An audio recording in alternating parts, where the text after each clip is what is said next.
What's up, fight fans? This is Kurt DeVille with Counterpunch Boxing News, and I have some new news concerning Anthony Joshua. Anthony Joshua now regrets going public with offering to spar Tyson Fury. You know, he said that he didn't know why he said that shit publicly, because, you know, then, of course, he would have to fess up and answer those questions. Now,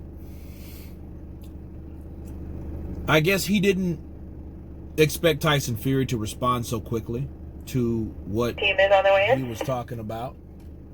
And I think that this should be a lesson to Anthony Joshua about saying things in public.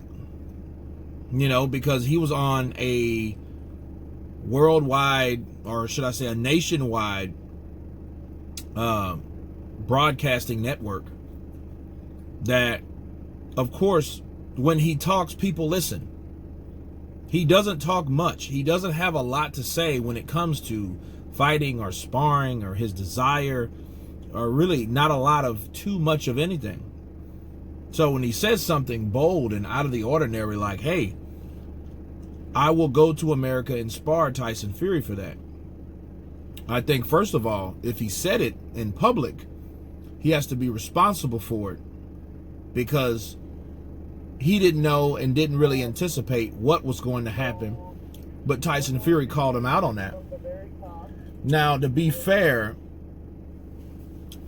he regrets saying that. But the million-dollar question is, now that you did say it, you did say it publicly, regardless of what you wished, you said it publicly. So now you're responsible for it. You know, you can say, oh man, I wish I would have said that. Yeah, you might regret saying it, but you said it.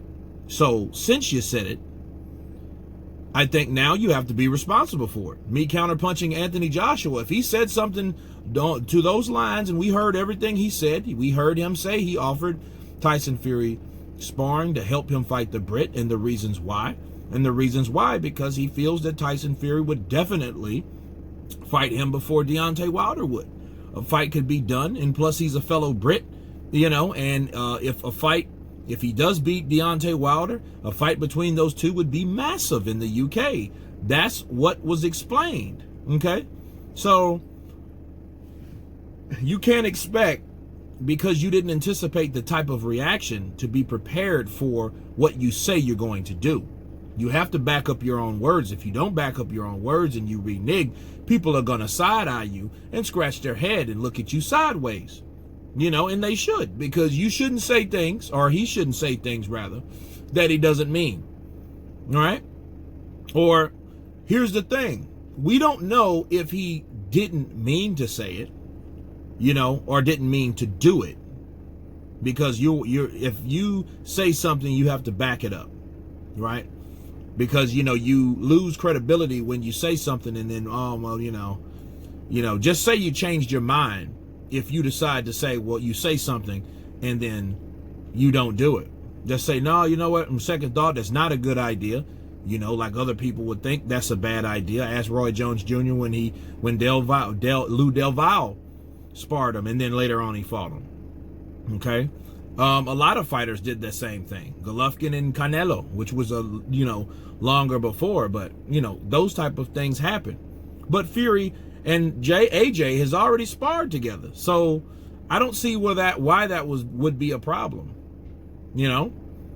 But yes, he is responsible for each and every comment that he says, especially when you don't say a lot. So if you refer Joshua as a man of his word, he has to now fess up to it, because see, it gets back to Tyson Fury. Then Tyson Fury is at liberty to say whatever he wants, because then he'll say, well, AJ, you offered me. I didn't offer you. You mentioned my name. You mentioned to help me. You mentioned, hey, you will help me get prepared for Deontay Wilder. And, of course, I left my trainer, my head trainer, and, he knows what's at stake, and he should be responsible for what he says. But I don't know if he won't do that, I think he does owe it to Tyson Fury now, regardless of who heard it or what type of reaction it would be. He owes it to Tyson Fury to spar with Tyson Fury, you know, to help him in some type of way. Now, me thinking about it, it's not that out of the ordinary, though, you know, because if you look at Oscar De La Hoya when he was fighting Floyd Mayweather, who did he bring in? Sugar Shane Mosley. He brought in Sugar Shane Mosley because he was looking for someone fast, quick, you know, and Sugar Shane offered to help. Okay, and those guys had already fought at that time twice. So no, I mean, they're cordial friends, two Americans, right?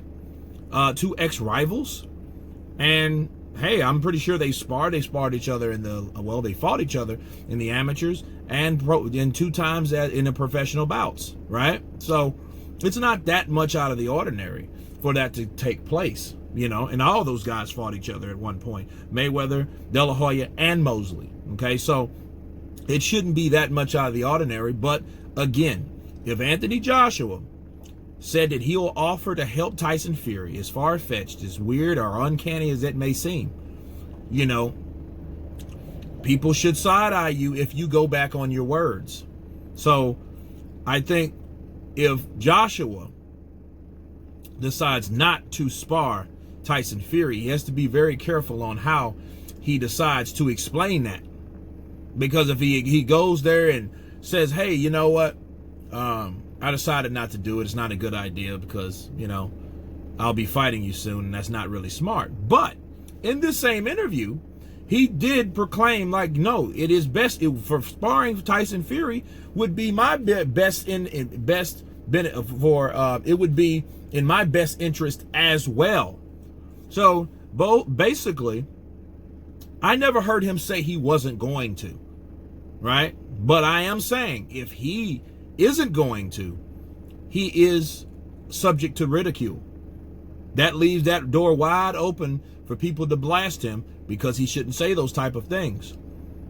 You know, so this should be a lesson to Anthony Joshua before he says something. Be willing to back it up if he's not going to back it up. But that's my counterpunch on that. You guys tell me what you think. Of course, please subscribe.